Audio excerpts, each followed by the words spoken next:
Graça e paz, no nome de Jesus. Uma boa noite a você que está aí na sua casa. Eu espero que você esteja conectado com a gente de alguma forma nessa virtualidade, através das orações, através das canções e agora da palavra que vamos ler e vamos refletir em cima. Nós estamos na série de Atos, uma igreja para o fim do mundo. Nós estamos estudando o livro de Atos aí, nessa jornada, nessa caminhada, durante esse período em que estamos isolados por conta da pandemia e não podemos nos reunir coletivamente, presencialmente aqui no nosso endereço. Nós nos reunimos virtualmente e refletimos e estudamos sobre essa igreja primitiva, os primeiros passos, as primeiras atitudes, os primeiros movimentos dessa igreja de Jesus, que nasce no meio de um caos também, no meio de um fim do mundo, no meio de uma grande perseguição, em que muitos problemas aparecem, muitas adversidades. A reunião presencial era complicada também, em dados momentos eles tinham que fazer isso de maneira secreta, em outros o evangelho se expandia, se espalhava de uma forma fluida e orgânica, mas sempre vivendo no limite daqueles que não entendiam o que estava acontecendo e, portanto, perseguiam, e sempre de uma maneira profética, mostrando que a igreja de Jesus não se conformava com a maldade de um mundo que jaz no maligno, de um mundo caótico, e por isso ela se transformava em uma resposta à indiferença, à omissão, à negligência, à cauterização do coração humano. Ela era uma resposta revolucionária, uma saída, uma esperança no meio de uma treva densa e escura. Por essa razão, nós estamos então nesse momento de grande angústia, de grande medo que bate à nossa porta. Nós então decidimos parar e voltar os nossos olhos a essa igreja primitiva, essa igreja de Atos. E convidamos você a participar dessa nossa jornada. Estamos no capítulo 10. Já passamos aí por grandes momentos da igreja primitiva e agora chegamos ao capítulo 10. Eu já peço para você abrir a sua Bíblia aí em Atos capítulo 10 e eu vou ler os versículos 10, 11, 12, 13, 14 e 15. Então vamos ler de Atos capítulo 10, versículo 10 ao 15. Abra sua Bíblia aí e me acompanhe. Diz assim: tendo fome, queria comer. Enquanto a refeição estava sendo preparada, caiu em êxtase.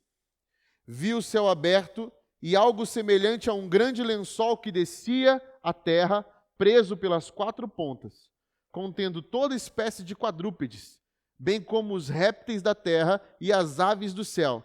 Então uma voz lhe disse: levante-se, Pedro, mate e coma. Mas Pedro respondeu: de modo nenhum, Senhor, jamais comi algo impuro ou imundo. A voz lhe falou a segunda vez: não chame impuro o que Deus purificou. Vamos orar mais uma vez? Pai de amor, peço que o Senhor nos guie através da sua palavra, para compreendermos tudo o que o Senhor quer dizer para nós. Fala conosco, Senhor. Esteja conosco.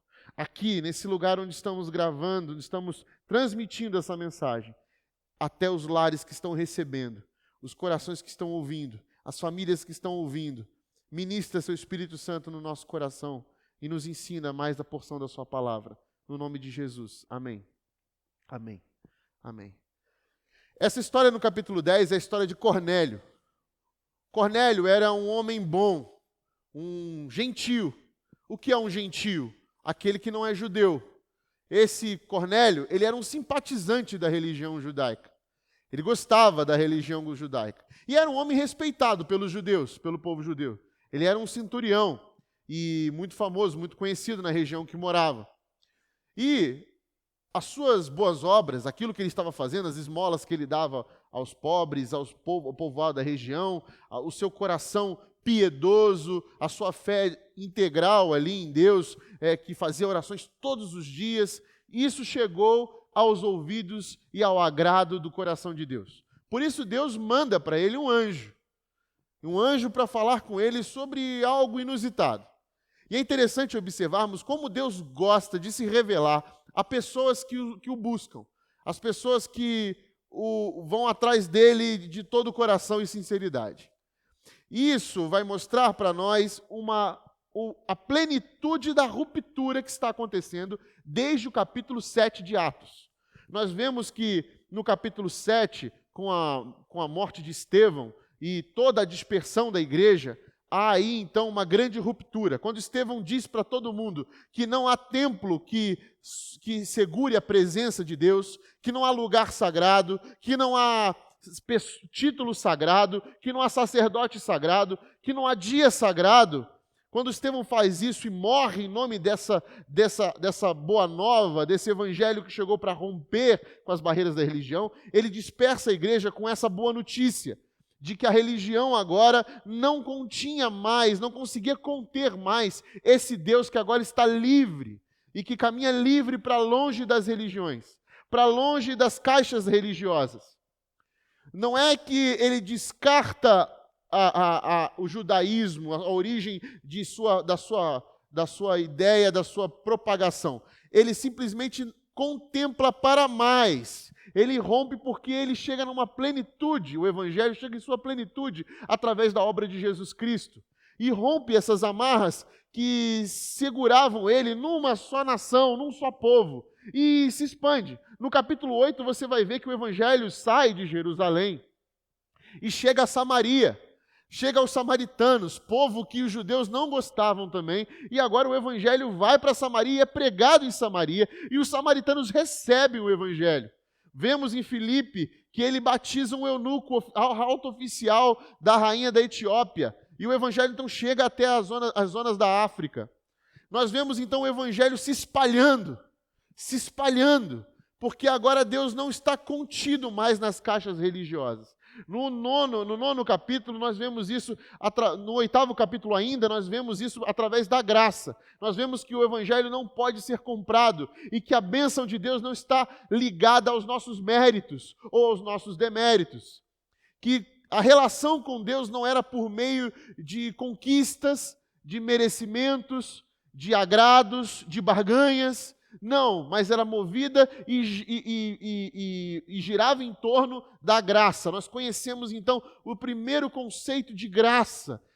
E o evangelho então assume essa posição graciosa de que não dependia mais de nós o favor de Deus e a fidelidade divina. No capítulo 9 então vemos a conversão de Saulo, que agora se torna Paulo, e de perseguidor passa então a perseguido.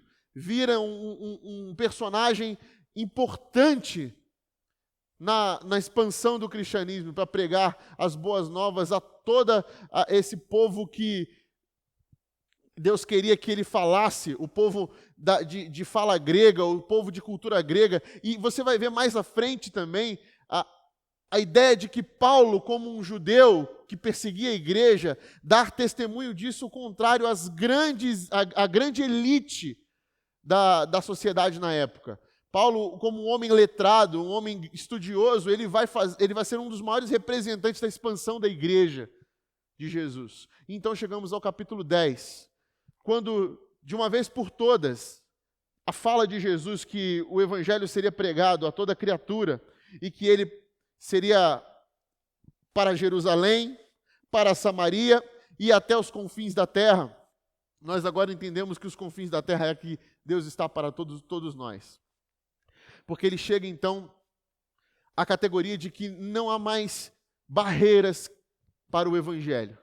Porque agora um gentio, alguém que não conhece da nossa teologia, que não conhece da nossa fé tradicional ou tradicionalista, herdada por um povo que veio do povo hebreu, um homem completamente diferente, que não entende as nossas práticas religiosas, que não entendia as práticas religiosas de Pedro, mas fazia suas súplicas sem entender muito bem como era aquilo, mas que fazia sua caridade, dava suas esmolas, fazia suas boas obras, porque simpatizava com esse movimento solidário. Agora Deus estava ouvindo essa oração.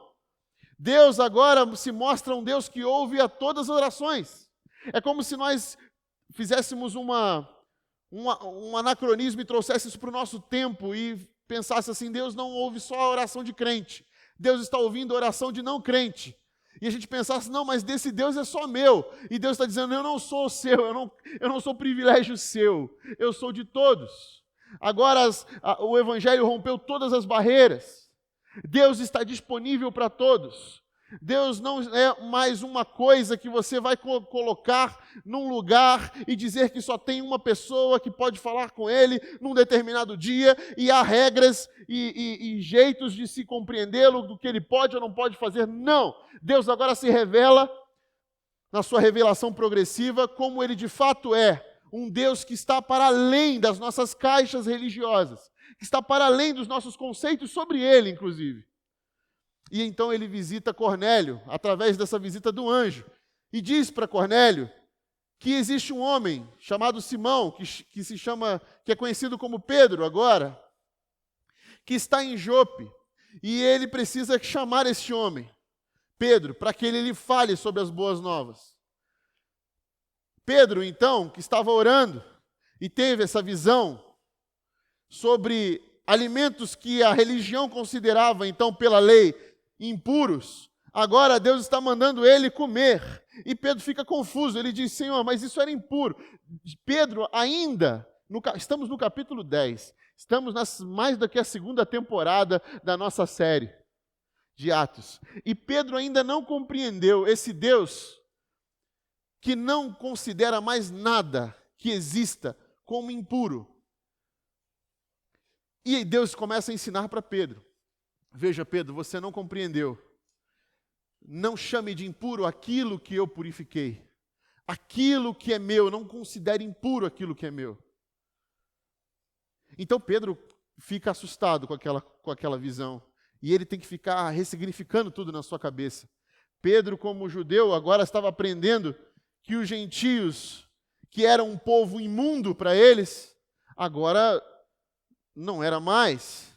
Porque nessa lógica religiosa, há pessoas mais importantes, pessoas menos importantes. Há lugares importantes e lugares sagrados e lugares impuros, imundos. Há coisas impuras e coisas puras. Mas fora da lógica religiosa, agora na lógica divina, há um rompimento completo. Não existe mais nada. A palavra de Deus é clara. Não chame impuro ao que Deus purificou. Já não há mais nada que exista que não seja divino. Fruto da purificação, que Deus não possa purificar e transformar. Não existe nada que Deus não toque e não torne puro novamente. Nada. O pecado pode ter transformado muitas coisas em coisas impuras, em coisas imundas. Mas não há nada que Deus toque e diga, está puro, que ele não se purifique e não se transforme. É isso que Deus está ensinando para Pedro. Acabou. A lógica religiosa não vale, não cabe mais. O Evangelho rompeu todas as barreiras. E Pedro começa então a compreender. Enquanto Pedro estava pensando na visão, diz o versículo 19, o Espírito lhe disse, Simão, 3 homens estão procurando por você. Esses 3 homens enviados por Cornélio. Então Pedro assume essa responsabilidade, pergunta para eles o que estava acontecendo, e eles falam, vocês precisam vir comigo, porque tem um homem, Cornélio, que precisa conhecê-lo, e quero ouvir o que você tem a dizer, porque ele recebeu essa visão. Veja que Deus está trabalhando nesse momento para poder as peças se encaixarem, para que o Evangelho tome uma nova proporção, e de uma vez por todas, a religião seja vencida, ou seja barreira rompida, para que não haja mais nenhuma dúvida para a igreja de Jesus. Essa igreja para o fim do mundo tem de entender que o Evangelho não tem caixas, que o nosso Deus não reconhece barreiras, não reconhece muros, não reconhece fronteiras, etnias, raça, cor, credo, religião. Deus não reconhece esses tipos de caixas que os humanos colocam. E o que acontece? Pedro vai então e acompanha esses homens e vai até a casa de Cornélio. Quando chega lá, Cornélio até se prostra diante de Pedro. Pedro fala para ele, eu sou um homem como você, não me adore. E ele questiona Cornélio sobre o que ele viu. Então Pedro gentilmente vira para ele e diz, olha só, você é imundo perante o meu povo. Bem Pedro, bem a característica de Pedro. Mas Deus me mostrou, e eu entendi, ainda que tardio, que não há nada que seja imundo que Deus não possa purificar. E eu não posso chamar de impuro aquilo que Deus já purificou. Portanto, ele diz assim, no versículo 26, no versículo 27. Conversando com ele, Pedro entrou e encontrou ali reunidas muitas pessoas e lhe disse: vocês sabem muito bem que é contra a nossa lei um judeu associar-se a um gentio, ou mesmo visitá-lo. Mas Deus me mostrou que eu não deveria chamar impuro ou imundo a homem nenhum. Por isso, quando fui procurado, vim sem qualquer objeção. Posso perguntar por que vocês mandaram me buscar? Pois então Cornélio explica. E aí no versículo 34, algo importante, Pedro começou a falar: agora percebo verdadeiramente que Deus não trata as pessoas com parcialidade, mas de todas as nações aceita todo aquele que o teme e faz o que é justo. Pedro está reconhecendo que Deus dá ouvidos a gente que a igreja até não consegue entender. Quando nós achamos que Deus é membro do nosso clubinho e que ama só a gente que a gente ama, Deus está falando: olha, eu tenho a muitos que vocês não têm. Existe um teólogo que diz que Deus tem a muitos que a igreja não tem, e a igreja tem muitos que Deus não tem. É interessante a gente refletir sobre isso, porque toda vez que categorizamos as pessoas conforme a gente gosta delas ou não gosta, e transferimos essa categorização para Deus, nós estamos colocando o evangelho novamente em novas caixas religiosas, botando fronteiras, dizendo que existe um povo que Deus gosta e um povo que Deus não gosta. Mas nós não sabemos aqueles que Deus já purificou, aquele que Deus tem notado, aqueles que Deus já olhou. Isso me remete a uma aula de teologia no seminário, em que um professor meu disse, que era pastor, ele me disse assim que, ao responder uma pergunta de um aluno, o aluno perguntou: professor, como você acha que vai ser o céu? E aí esse professor respondeu para ele assim: eu não tenho a menor ideia, mas eu sei que quando chegarmos ao céu, nós vamos ter 3 surpresas. A primeira delas é: cheguei, estou aqui. A segunda delas é: nossa, você por aqui? E a terceira delas é: onde está fulano? E eu entendo que isso faz muito sentido quando a gente vê o que está acontecendo na igreja primitiva aqui em Atos. Pedro não fazia ideia. Pedro, um dos apóstolos que andou com Jesus Cristo, que olhava, já aprendia essa ótica de Jesus Cristo há muito tempo, não fazia ideia do movimento divino que estava acontecendo. Quando Deus vai primeiro em Cornélio, chama Cornélio e fala: Cornélio, chama Pedro. E aí chega lá, Pedro recebe a visita, mas antes da visita recebe uma visão que o instrui pedagogicamente a entender que não há nada impuro que Deus não tenha purificado, não possa purificar. E aí isso faz com que ele pense sobre toda a sua religião e a lei que regia então a religião judaica, e faz ele entender um pouco mais sobre graça, sobre o Deus a que ele serve, entende um pouco mais sobre a ótica de Jesus Cristo. E aí então na relação com Cornélio ele vai dizer que agora eu percebo verdadeiramente que Deus não trata as pessoas com parcialidade, mas de todas as nações aceita todo aquele que o teme e faz o que é justo. Pois bem, Pedro então começa a pregar.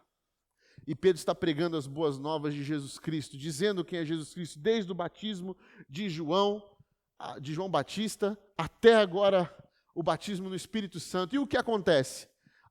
Parece que Pedro demorou muito no sermão. Porque no meio do sermão de Pedro, o Espírito Santo desce sobre aquele povo na casa de Cornélio. E aquele povo então se manifesta ali, a presença do Espírito Santo, ao falar de línguas, há um movimento ali pentecostal, de conversão.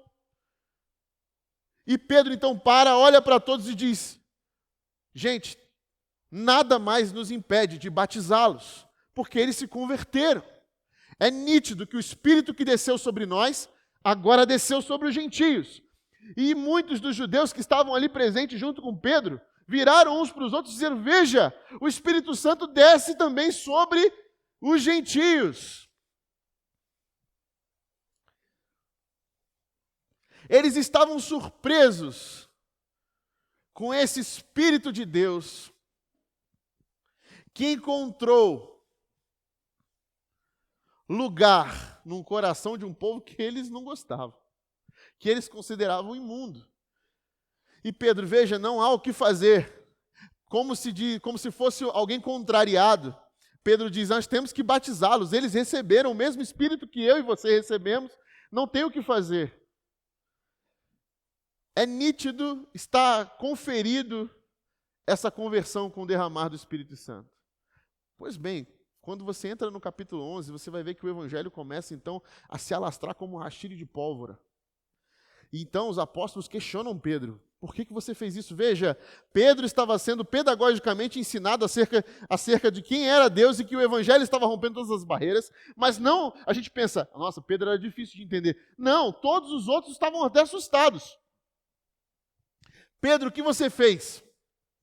Batizou gentios. Explique-nos. E aí o início do capítulo 11 é todo Pedro se explicando titim por titim. Lucas, o historiador que escreve Atos, faz questão de escrever exatamente o que Pedro escreveu e descreveu o que aconteceu na sua relação com Cornélio. E novamente disse: não havia o que fazer, foi testificado pelo Espírito Santo. Eles se converteram, por isso nós os batizamos. Há essa ruptura completa agora. E a partir de então, o Evangelho ganha mais força. Porque agora não há parcialidade. Não existe mais. Os apóstolos entenderam, os discípulos compreenderam que o nosso Deus é um Deus de todos, que se derrama sobre todos. E há uma promessa, isso é uma profecia, que vem do Antigo Testamento, do próprio povo judeu, da religião judaica. Veja lá, Jeremias, capítulo 24. Jeremias capítulo 24, versículo 7. Eu lhes darei um coração capaz de conhecer-me e de saber que eu sou o Senhor. Serão o meu povo e eu serei o seu Deus, pois eles se voltarão para mim de todo o coração. Jeremias 31 diz assim: estão chegando os dias, declara o Senhor, quando farei uma nova aliança com a comunidade de Israel e com a comunidade de Judá. Não será como a aliança que fiz com seus antepassados, quando os tomei pela mão para tirá-los do Egito, porque quebraram a minha aliança, apesar de eu ser o Senhor deles.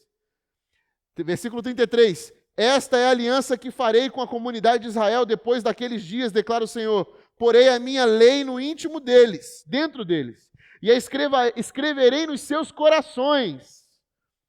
Serei o Deus deles e eles serão o meu povo. Ninguém mais ensinará ao seu próximo, nem ao seu irmão, dizendo: conheça ao Senhor, porque todos eles me conhecerão, desde o menor até o maior, diz o Senhor, porque eu lhes perdoarei a maldade e não me lembrarei mais dos seus pecados. Ezequiel, capítulo 36, versículo 26. Darei a vocês um coração novo e porei um espírito novo em vocês. Tirarei de vocês o coração de pedra e em troca darei um coração de carne. Porei o meu espírito em vocês e os levarei a agir segundo os meus decretos e a obedecer fielmente as minhas leis. Aí você vai dizer para mim: Rodrigo, mas essas promessas feitas por esses profetas do povo hebreu, do povo judeu, são promessas para o povo de Israel. Não! São promessas para todas as famílias da terra. Porque mesmo o Pedro, judeu, ao pregar em Pentecostes, nesse livro de Atos, nós vemos que essas promessas são para todas as famílias da terra. Mesmo Pedro não entendendo ainda, ele disse: Lá em Atos capítulo 2, versículo 17, nós passamos por aqui. Atos é a maior prova de que essas promessas são para toda criatura. Atos 2, versículo 17, nos últimos dias, diz Deus, derramarei do meu espírito sobre todos os povos. Os seus filhos e suas filhas profetizarão, os jovens terão visão e os velhos terão sonhos. Sobre os meus servos e as minhas servas derramarei do meu espírito naqueles dias, e eles profetizarão. Mostrarei maravilhas em cima no céu e sinais embaixo na terra. Sangue, fogo e nuvens de fumaça. O sol se tornará em trevas e a lua em sangue, antes que venha o grande e glorioso dia do Senhor, e todo aquele que invocar o nome do Senhor será salvo. Atos é a grande prova de que toda essa profecia e os profetas judeus estavam falando que chegaria o dia em que essa nova aliança traria o Espírito de Deus a morar dentro de nós, a trazer em nós uma nova consciência. Haveria então um rompimento com os paradigmas religiosos que controlavam e manipulavam o povo. O que é isso? É quando a lei era utilizada como manipulação religiosa, dogmática, para escravizar um povo, oprimir um povo e dizer quem era Deus e o que ele podia e o que não podia. Porque toda vez que você ouve o que Deus pode ou não pode fazer, há um problema, há um perigo. Porque nenhum homem pode fazer isso. É isso que essa passagem está nos ensinando. Deus está solto, está livre de todas as amarras religiosas. A obra de Jesus Cristo foi nos libertar dessas amarras, nos libertar do controle manipulador que era usado pela lei. Afinal, então, para que é a lei? Para que é a lei, porque ela existe, então jogamos fora? Não, a lei foi ressignificada em Jesus. Ela nos mostra os nossos pecados e nos mostra que não podemos cumpri-la. Eu vou dar uma dica para você aqui, rapidinho, Romanos 7.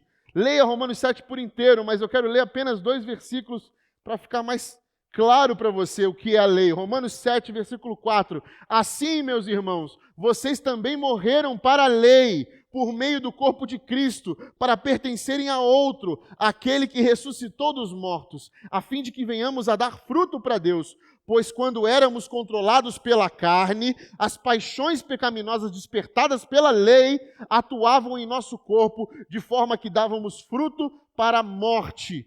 Mas agora, morrendo para aquilo que antes nos prendia, fomos libertados da lei, para que sirvamos conforme o novo modo do Espírito, e não segundo a velha forma da lei escrita. O que Paulo está dizendo para nós é, não há mais alguém que nos xerife, não há mais um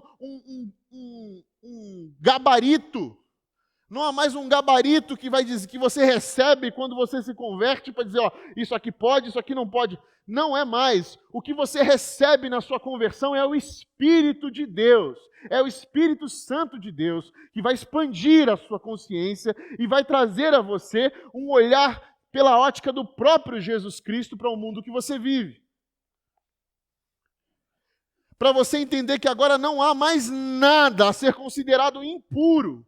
Isso são obras da lei, são obras da religião, são obras daquilo que manipulava o velho eu, como crianças que precisavam ser tolhidas, guiadas. Mas agora, com a obra de Jesus Cristo, nosso Senhor Jesus Cristo, nós fomos libertos da lei. Nós recebemos essa nova consciência, uma responsabilidade, que agora é o Espírito que se move na gente, nos mostrando o que é correto, o que não é certo, o que devemos ou o que não devemos. Há um amadurecimento, é como se chegássemos à idade adulta da relação com Deus. Por isso não existe mais esse pode ou não pode. Ah, então você vai dizer, Rodrigo, que pode tudo. Ora, pode tudo. Tudo pode. Mas nem tudo lhe convém. Anote aí, se você está anotando, 1 Coríntios. 1 Coríntios capítulo 6. Primeira carta de Coríntios, capítulo 6, versículo 12. Tudo me é permitido, mas nem tudo convém. Tudo me é permitido, mas eu não deixarei que nada me domine. Você pode fazer tudo. O que você não pode é deixar que nada te domine.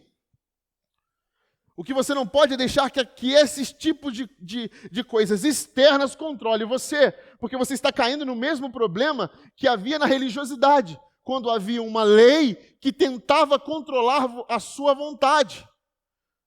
Coisas externas tentam reeducar o que você é por dentro. Porque veja bem, meu amigo e minha amiga, não importa o que eu fale para você aqui agora, o que o pastor Fábio fale, o que o pastor Pedro fale, o que o pastor Cirilo fale, o que o pastor Alain fale ou ensine, você não vai deixar de fazer coisas porque nós estamos dizendo para você.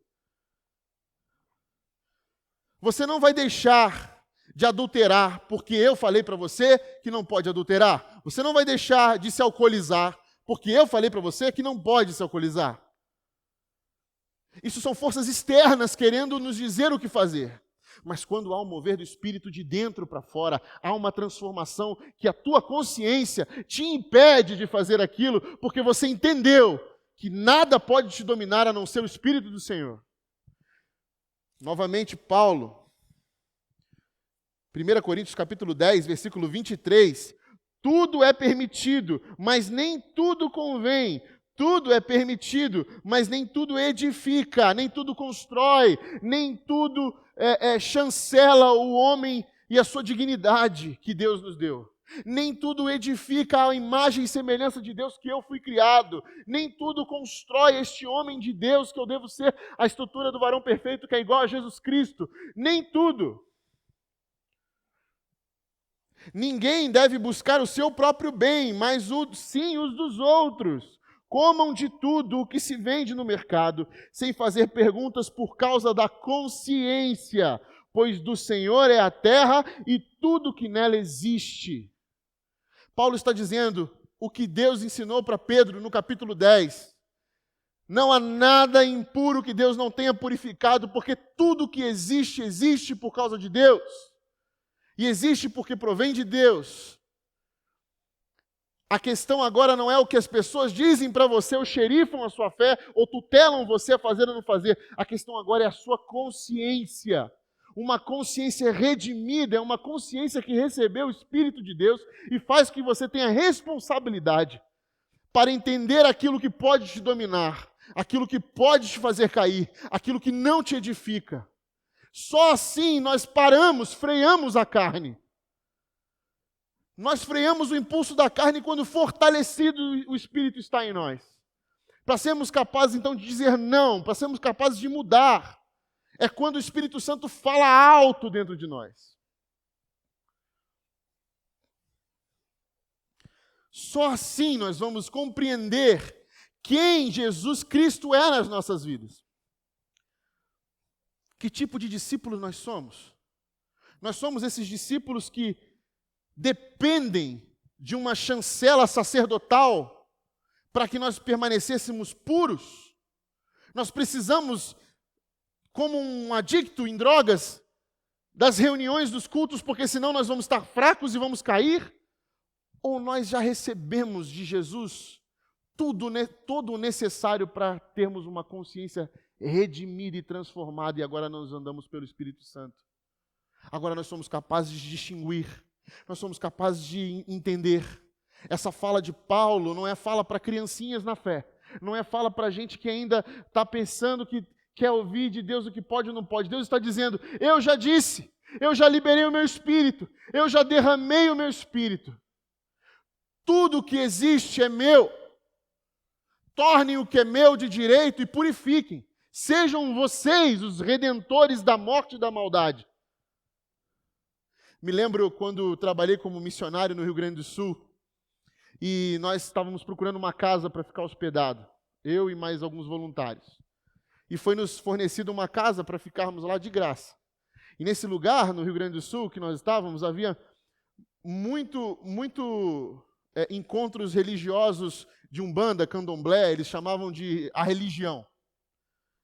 E essa casa, ela foi fornecida por uma mulher que fazia encontros de candomblé nessa casa e que agora não fazia mais e queria nos fornecer a casa para ficarmos lá. E alguns irmãos da comunidade que estavam servindo foram contra. Falaram que nós não poderíamos ficar naquela casa porque ali havia toda uma aura do mal. E eu me lembro de entrar naquela casa e ficar realmente, falei assim, mano, esse lugar aqui foi usado para fazer macumba, é isso? Eu estou morrendo de medo, não sei, como é que eu vou dormir aqui nesse lugar?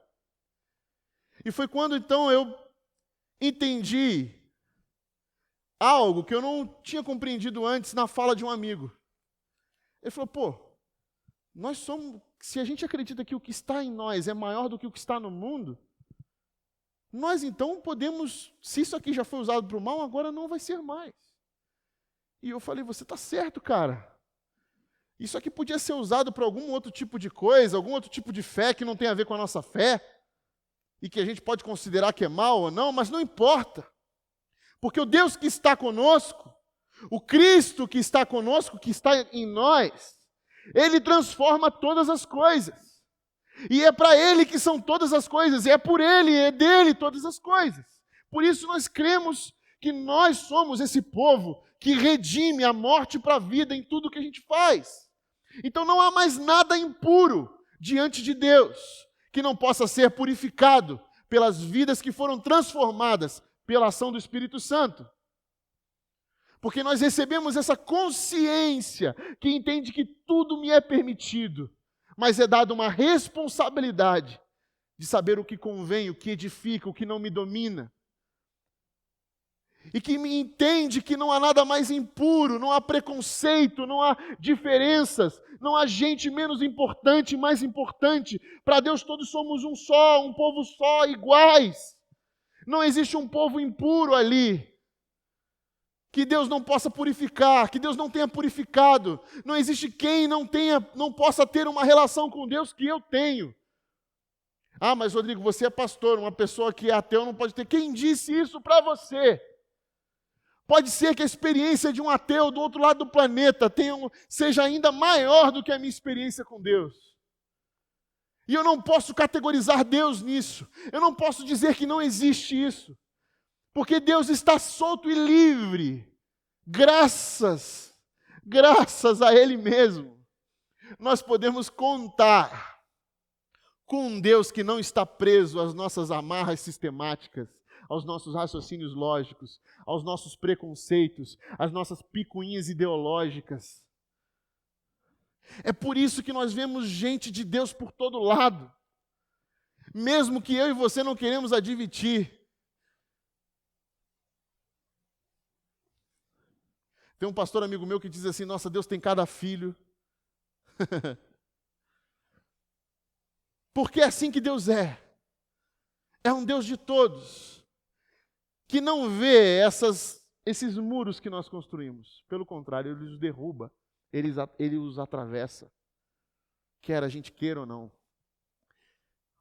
Quer o seu preconceito queira ou não. E nos traz uma consciência para entendermos que agora tudo é dele. Ele é. Deus é.